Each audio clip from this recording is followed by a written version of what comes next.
কোনো পাগল কিংবা নির্বুধ ব্যক্তি সম্পত্তির মালিক হলেও, সে সম্পত্তির মালিকানা অর্জন করলেও সে এই সম্পত্তি বিক্রি করতে পারবে না।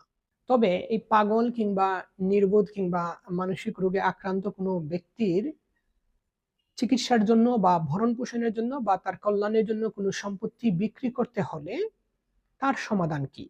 ২০১৮ সনে একটি আইন পাশ করা হয়েছে, যে আইনের নাম হচ্ছে মানসিক স্বাস্থ্য আইন ২০১৮।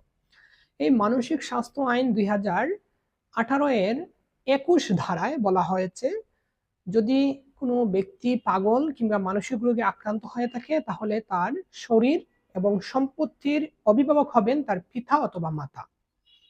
আর তার পিতা অথবা মাতা যদি জীবিত না থাকেন, পিতা অথবা মাতার অবর্তমানে এই পাগল ব্যক্তির আত্মীয়-স্বজনদের মধ্য থেকে কোনো একজনকে আদালত ওই পাগল কিংবা নির্বুধ ব্যক্তির শরীর এবং সম্পত্তির অভিভাবক নিযুক্ত করে দিবেন।